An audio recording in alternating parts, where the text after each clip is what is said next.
Naam. Kuna hadithi ambazo huumiza moyo, lakini kuna hadithi ambazo huvunja moyo kabisa. Hii ni moja kati ya zile ambazo kila herufi yake ni jeraha, kila sentensi yake ni kilio, na kila ukurasa ni kaburi la tumaini. Hii ni simulizi ya maisha ya mnyonge mmoja aliyeamini kuwa uumbaji wake ulikuwa ni kosa kubwa sana ambalo alikuwahi kutokea katika ulimwengu huu. Maisha yake yalikuwa ni masimulizi ya mateso, huzuni pamoja na lawama. Lakini mwisho wa kila jaribio lake la kutaka kujikomboa ulikuwa ni mauti. Kulikuwa na ukuta wa damu na machozi. Alizaliwa akiwa na doa la laana.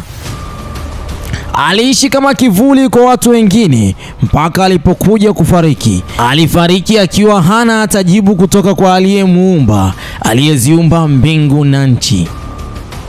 Ebana, basi huu ulikuwa ni utangulizi katika simulizi yetu ya siku ya leo. Utakuwa nami Pablo Escobar kuanzia mwanzo wa simulizi hii mpaka mwisho. Usisahau kusubscribe, kulike na kucomment ili tuende sambamba. Nilizaliwa usiku wa mvua kubwa sana. Umeme ulikuwa ukikatika na mama alikuwa amejifungulia kwenye zizi la ng'ombe. Hapakuwa na daktari na mkunga wa kijiji alifika akiwa amechelewa sana. Mama alikuwa akilia kwa uchungu akiwa anasema, "Huyu mtoto si wa kawaida. Kuna kitu cha giza kimezaliwa. Haikuwa kama hapo awali." Baba hakuniona hata siku moja. Baba alifariki siku 3 kabla ya kuzaliwa kwangu. Alitumbukia kwenye kisima kisichokuwa kimekauka maji. Mama alinichukia tangu nilipoanza kulia. "Kilio chako kina laana we mtoto," alisema mama. "Wewe ndiyo sababu ya kifo cha baba yako." Utoto wangu haukuwa wa kawaida. Wakati watoto wengine wakicheka na wakicheza mpira, mimi nilikuwa nikikimbizwa na watoto kwa jina la mtoto wa kishetani. Niliamka kila siku nikiwa ninajiuliza, kwa nini nipo hivi? Nani alitaka niwepo? Nilipoanza shule, nilizani labda nitapata nafasi mpya, lakini haikuwa hivyo. Walimu walikuwa wakinipuuza. Niliketi nyuma ya karibu la dirisha lilokuwa limevunjika. Nilikuwa na njaa kali sana. Sikuwa na madaftari wala viatu vyangu. Mara nyingine nilienda shuleni na viatu vilivyokuwa vimetoboka. Kila jaribio langu la kuonyesha kwamba na mimi ni binadamu nilikuwa linakutana na kejeli. Nilikuwa nakutana na ukuta mzito. Siku moja nilijitolea kusoma darasani. Hapa nilikuwa nimesimama pale mbele. Mwalimu alicheka na kusema, "Acha pepo wasome kupitia wewe." Nikaanza kuamini kuwa pengine kweli Mungu alikosea kuniumba. Aliniumba bila makusudi au kama sehemu ya adhabu katika dunia hii. Nilipofikisha miaka 19, nilikutana na mwanamke anaitwa Amina. Amina alikuwa ni msichana wa kipekee aliyekuwa ananichekea kila siku barabarani. Tabasamu hilo lilikuwa kama mwanga wa alfajiri baada ya usiku wa radi. Nilikuwa nikijidanganya kuwa labda Mungu ameamua kunikumbuka, ameniwekea binadamu mwenye chembechembe za furaha ndani ya moyo wake. Tulikuwa tunazungumza na baada ya miezi 3 nikamwambia ukweli. "Sina kitu chochote, lakini nina moyo unaokuona wewe. Ninakupenda." Amina alitabasamu na kusema, "Mimi na wewe dhidi ya hii dunia ni marafiki tu," lakini dunia haikukubali jambo hilo. Baba yake alipogundua, alituma vijana na kunipiga hadi kupoteza fahamu. Nilipelekwa hospitali ya serikali ambako nililazwa sakafuni siku 3 bila hata ya huduma. Nilitolewa baada ya wauguzi kugundua kwamba sina ndugu wala hela katika mfuko wangu. Amina alilazimishwa kuolewa na mfanyabiashara wa miaka 54, msichana ambaye alikuwa mdogo sana. Hii ilikuwa fedheha, ilikuwa kama vile laana. Baba yake mzazi aliamua kumshinikiza mtoto wake kuolewa na mtu ambaye hakuwahi kumpenda. Mwaka mmoja baadaye niliamua kwenda darajani. Nilisimama juu yake saa 10 alfajiri nikiwa natazama maji ya mtoni yakiwa yanaenda kwa mawimbi ya majuto. Lakini kabla sijaruka, mzee mmoja alipita na kusema, usikate tamaa mwanangu, hata Yesu alilia msalabani. Maneno yale yalikaa moyoni mwangu kama vile moto, yalikuwa yakipenya polepole. Kisha nikashuka juu ya daraja lile. Lengo langu lilikuwa ni kujitupa ndani ya maji yale. Nilikuwa nimekata tamaa jumla dhidi ya dunia hii iliyokuwa na mateso. Nilikaa chini ya mti nikiwa nalia kama mtoto mdogo. Nilijua siwezi tena kuendelea na haya maisha, lakini bado sikuweza kujua. Miaka ilipita, nilikuwa nimezeeka kabla ya wakati. Ngozi yangu ilikuwa imekunjamana, lakini si kwa sababu ya uzee, bali mateso. Nilikuwa na umri wa miaka 33 tu. Siku moja nikiwa nimekaa karibu na dampo la taka, nilitafakari juu ya maisha yangu. Mvua ilianza kunyesha. Nilikuwa sina makazi. Niliugua homa kali sana. Nilikuwa nikitetemeka usiku kucha. Hakuna aliyeweza kujua hali yangu. Nilikuwa ninalala nikiwa na matumaini kwamba iwenda kesho itakuwa ni siku ya tofauti na jana.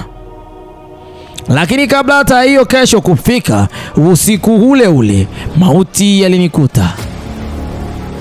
Nilizikwa na watu wa mtaa waliovaa barakoa kwa uoga. Hakuna aliyeweza kulia. Hakuna aliyeweza kuuliza jina langu. Kaburi langu lilikuwa halina jiwe lolote la kumbukumbu.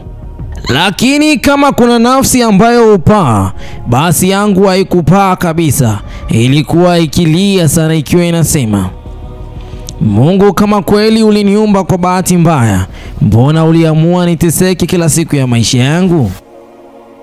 Miaka 3 baada ya kifo changu, kijiji kilikumbwa na ukame mkubwa sana usioelezeka. Wazee walianza kusema, labda tulimtupa mtu asiyekuwa na hatia.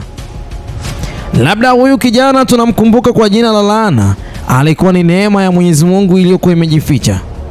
Watu walianza kujitokeza kuomba msamaha kaburini kwangu. Waliweka maua juu ya udongo mkavu, lakini sikujibu. Nilikuwa nimechoka. Roho yangu ilikuwa imekata tamaa. Kwa mara ya kwanza duniani, dunia ilitambua uwepo wangu, lakini ilikuwa imechelewa. Sauti yangu ilikuwa kimya, na kama kweli nilikuwa nimezaliwa na bahati mbaya, basi dunia ilikuwa imethibitisha jambo hilo. Bahati mbaya inaweza kuwa baraka isiyoweza kudharauliwa.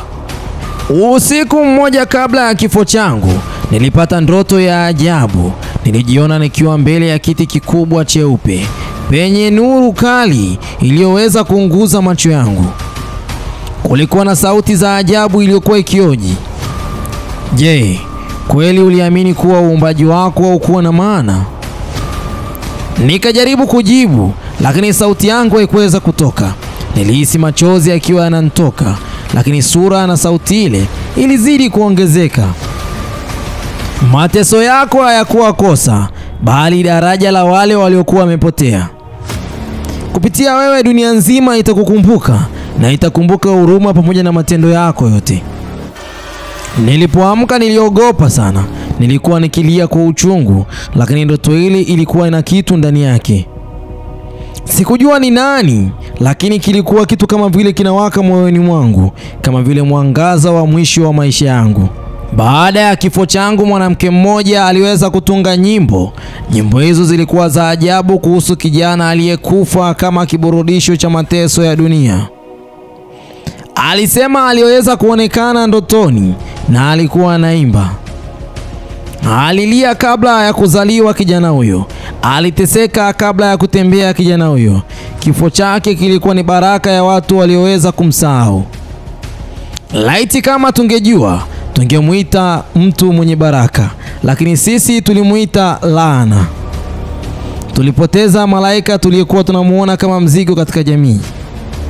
Watu wa kijiji wote walikuwa wakinungunika, kwani matendo yale yote walikuwa wakiyaona kwa kijana huyo, lakini kiujumla ilikuwa kama vile somo. Mateso aliyokuwa akiyapata, huruma aliyokuwa apewi, jamii ilipokuwa inamtenga, yote kwa pamoja ilikuwa kama vile ni machungu aliyokuwa anatakiwa kupitia duniani ili mbinguni aende kuona furaha.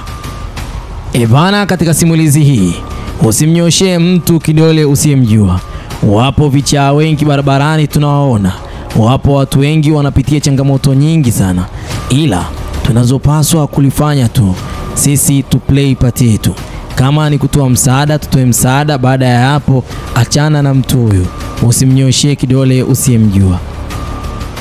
Bana, mimi sitakuwa na la ziada kwa muda huu. Dondosha komenti yako hapo chini, nitafurahi sana pale ambapo nitaiona. Mimi ni Pablo Escobar, nilikusogezea simulizi hii kuanzia mwanzo mpaka mwisho. Bye bye for now.